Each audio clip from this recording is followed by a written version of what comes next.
Bem-vindos à Cative. Meu nome é Solange Braga e convido a todos a participarem de alguns momentos de reflexão. A Cative é uma iniciativa virtual para promover a conscientização e o resgate dos valores reais que conduziram a humanidade desde a sua criação. Nosso principal objetivo é produzir conteúdos para reflexão, com destaque aos temas religião, cultura e valores. Hoje, o nosso tema é sobre o Espírito Santo e o título da nossa proposta é O Espírito Santo, o Deus Esquecido. Tenho dedicado algum tempo para refletir sobre o livro Deus Esquecido, cujo autor, Francis Chan, aborda a trágica negligência da Igreja contemporânea para com o Espírito Santo. Segundo o autor, o Espírito Santo é tristemente negligenciado.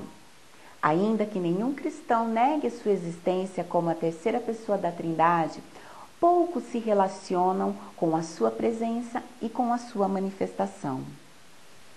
O livro apresenta uma pergunta que tem estado constantemente em minha mente nesses últimos dias.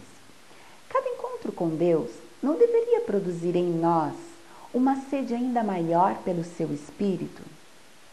O nosso comportamento é totalmente contraditório sobre aquilo que lemos acerca do Espírito Santo nas Escrituras e como agimos em nossas igrejas e em nossa vida diária.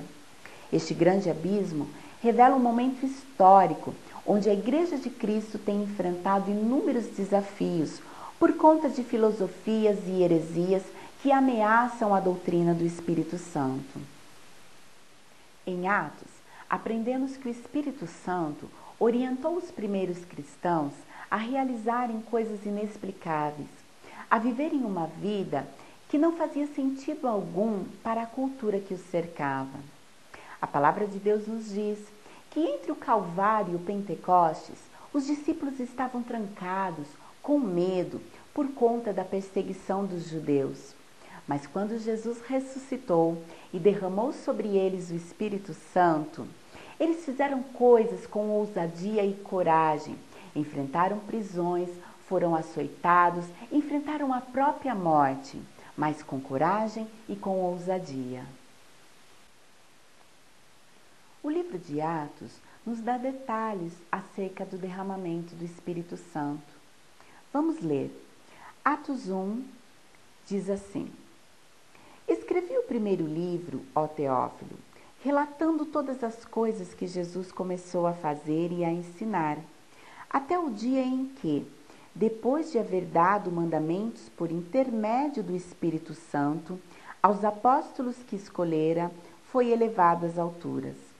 A estes também, depois de ter padecido, se apresentou vivo, com muitas provas incontestáveis, aparecendo-lhes durante 40 dias e falando das coisas concernentes ao reino de Deus. E comendo com eles, determinou-lhes que não se ausentassem de Jerusalém, mas que esperassem a promessa do Pai, a qual disse ele, e de mim ouvistes. Porque, na verdade, João batizou com água, mas vós sereis batizados com o Espírito Santo, não muito depois desses dias.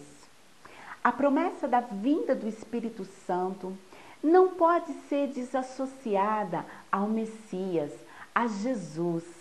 Jesus dá uma ordem aos seus discípulos, diz a eles que eles seriam revestidos pelo poder do Espírito Santo. Podemos ver neste texto que Jesus faz menção à promessa da vinda do Espírito Santo. Já no Antigo Testamento, podemos encontrar inúmeras passagens que relatam a promessa da vinda do Espírito Santo.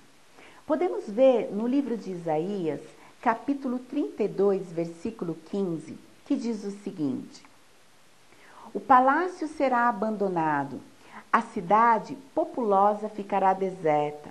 O fel e a torre da guarda servirão de cavernas para sempre. Folga para os jumentos selvagem e pastos para os rebanhos. Até que se derrame sobre nós o Espírito lá do alto. Então, O deserto se tornará em pomar, e o pomar será tido por bosque. Podemos ver também acerca da promessa da vinda do Espírito Santo no livro de Isaías, capítulo 61, onde o próprio Jesus também, no Novo Testamento, menciona esta passagem, que diz assim: o Espírito do Senhor Deus está sobre mim, porque o Senhor me ungiu para pregar boas novas aos quebrantados. Enviou-me a curar os quebrantados de coração, a proclamar libertação aos cativos e pôr em liberdade os algemados, a apregoar o ano aceitável do Senhor e o dia da vingança do nosso Deus, a consolar todos os que choram. E o texto segue falando acerca do Espírito Santo. Não poderíamos deixar de citar o livro de Joel, capítulo 2, versículo 28, acerca da promessa do derramamento do Espírito Santo. E acontecerá depois que derramarei o meu Espírito sobre toda a carne. Vossos filhos e vossas filhas profetizarão, vossos velhos sonharão, vossos jovens terão visões. Até sobre os servos e sobre as servas derramarei o meu Espírito naqueles dias. E sobre a promessa do Espírito Santo, podemos analisar que essa promessa ela é para a igreja contemporânea. Essa promessa se cumpre no dia do Pentecostes, debaixo da busca incessante dos apóstolos, que se reuniam todos os dias para orar e para buscar o cumprimento desta promessa. A igreja contemporânea deve buscar a manifestação do Espírito Santo em nossos dias.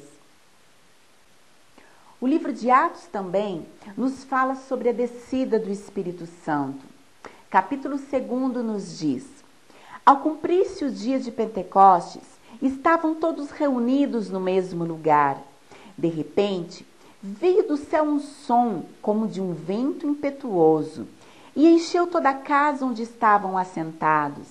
E apareceram distribuídas entre eles línguas como de fogo, e pousou uma sobre cada um deles. Todos ficaram cheios do Espírito Santo e passaram a falar em outras línguas, segundo o Espírito lhes concedia que falassem. E sobre a pregação de Pedro, com o ímpeto de poder do Espírito Santo, 3.000 almas neste dia são convertidas ao Senhor. Deixa essa reflexão para que possamos combater o estágio de frieza espiritual que opera em nossas igrejas atuais. Meu desejo é que possamos novamente nos aprofundar num relacionamento íntimo com o Espírito Santo e assim produzimos frutos genuínos.